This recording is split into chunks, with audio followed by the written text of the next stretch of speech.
Ugh. Point blank, let me ask you, do you doubt your abilities to play in new situations or around musicians that may intimidate you? I know I've fought that battle most of my life. I'll get inside my head and say, oh, you suck. You're a joker. You don't belong here. They're going to laugh at you. And I've tried to turn off that voice, but it keeps popping back up again. Until I started changing that this year with a couple little tricks that I want to share in this video.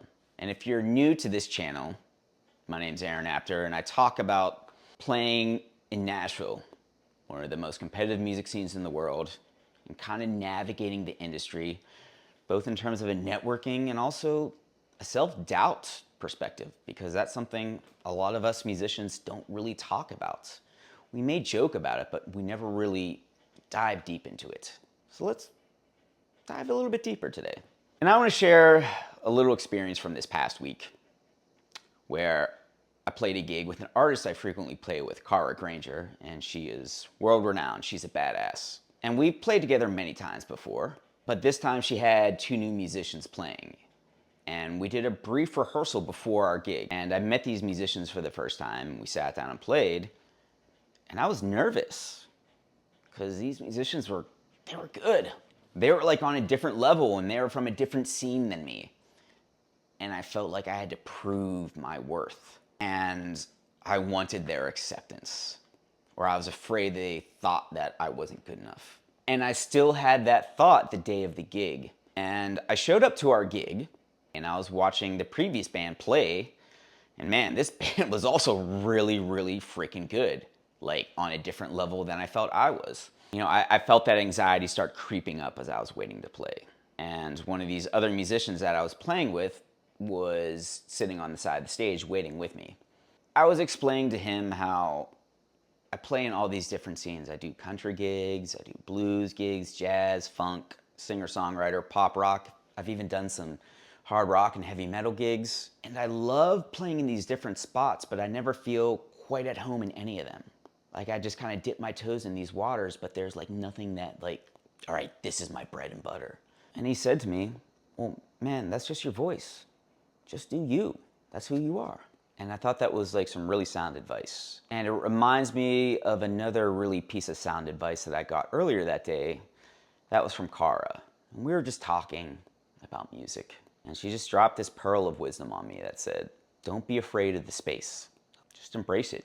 And it's kind of like the heavens opened up or angels sung when she said that, because that made so much sense to me. So back to the gig. The other band finishes tearing it up. I talked with the other drummer who was in that band, and boy, he was a really nice, sweet, kind dude, and he was a player. I'm like, that's not me. I cannot do that gospel style of playing. I'm just going to play as I am. And here's where my approach to playing has kind of started changing. I always felt like I needed to play with a chip on my shoulder. I spent all those hours and all those years in the practice room perfecting my craft so I could prove to everybody else that I'm good enough, that I belong there with them. And instead, on this gig, I just thought about embracing that space, taking that chip off my shoulder. By me not trying to fill up space, me letting things breathe, everything felt and sounded so much better. I kept on telling myself, be you. You belong here. Don't be afraid of this space. Now, is this about just hitting a switch in your brain and saying, all right, take the chip off your shoulder. You're good enough. Go out there and play. For me, no, it hasn't been. I've had to really work hard on it. Like probably one of the hardest things I've ever worked on in my life. And despite what you see on my channel about me being positive, sometimes I feel I'm a bit cynical. And I'm pretty cynical about things like, you know, personal growth and self-care and self-love and acceptance. I think all those things are just kind of feel-good gobbledygook that people who aren't good at their craft say so they can feel better about themselves. Or at least that's what I used to think. And the past year or two, I've been going to therapy regularly, going to counseling, working on reframing how I see myself, working on not trying to prove anything to anybody. Quite frankly, much of my life, I've really chased affirmation. I've chased it so much that it's really been destructive to me. And I've chased that affirmation because I've never felt that great about myself or my playing or who I was as a person. And no matter what I'd accomplish, I always feel like I need to accomplish more or I'm not good enough. And why does this matter for a musician? And playing music is really just a reflection of who you are as a person.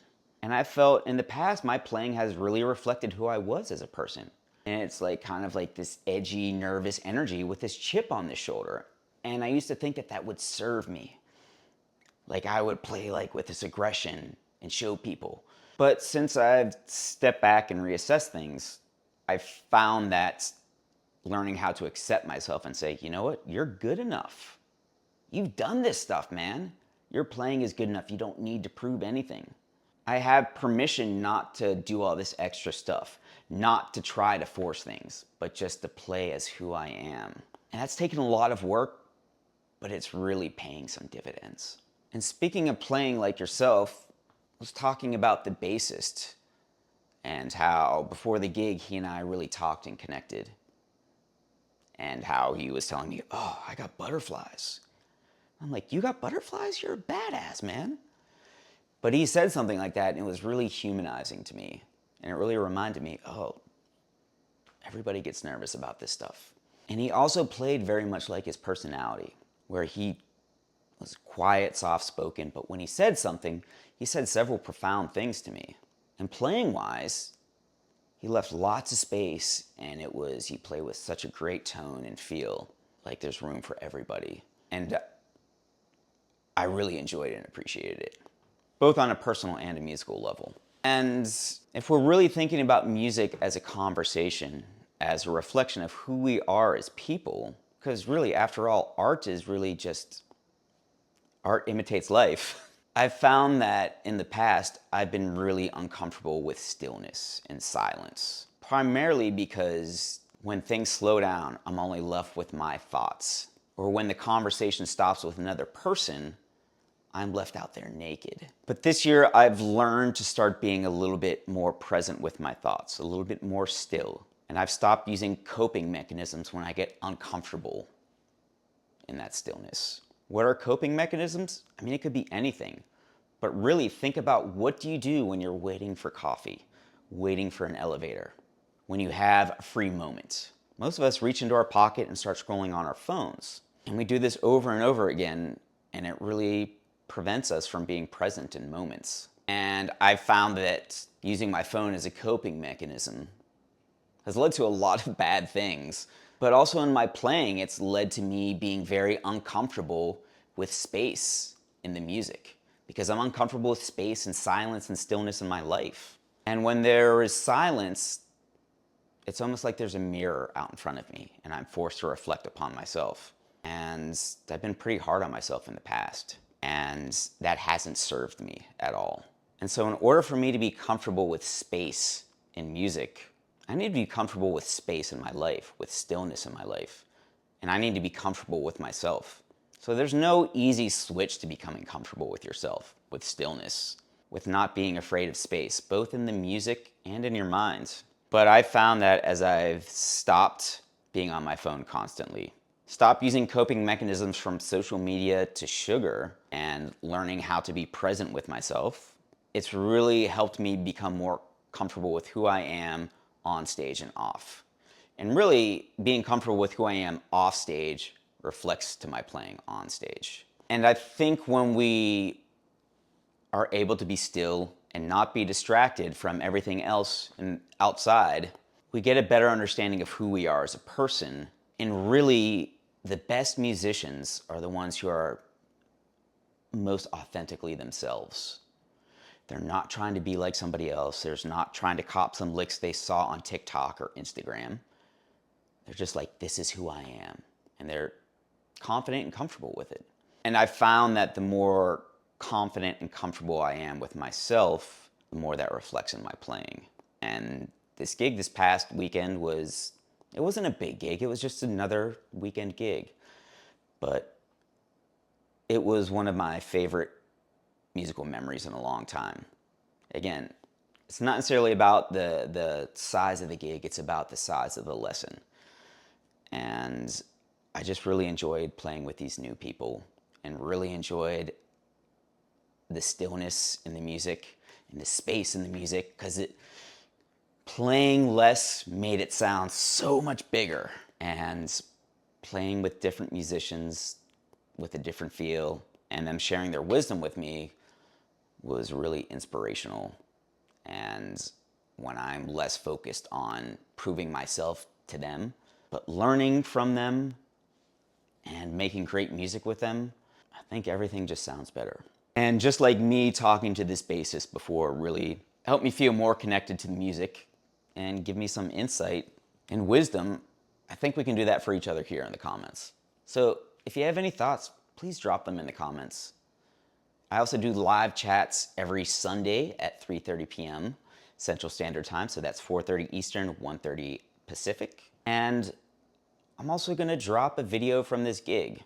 Just another gig of me playing, but I was really enjoying the space and the feel of it. I'm really enjoying exploring being comfortable with myself. I'm not going to apologize for doing something which in the past, I would cynically dismiss as some new age bullshit. And if you dismiss this as that, that's cool. I'm okay with that because I was that person. But I've found that really leaning into the uncomfortable stuff, the stuff that I never learned growing up, stuff about mental health, it's not a weakness. It's a sign of, oh, I really care about, I was going to say music, but myself. Because really, music is just a reflection of myself, like all art is.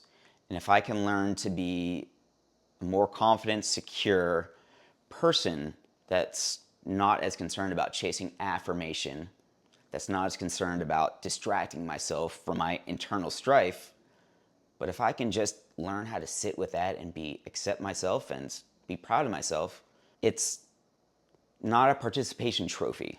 It's actually helping the music. So if you have thoughts on this, drop it in the comments. If this is helpful, please share with one of your friends, fellow musician, family member, whoever. Thanks for watching, and remember, you're good enough. Seriously, you are good enough. Next time you play, tell yourself the same thing I tell myself for gigs. I'm good enough. I belong here. See you next time.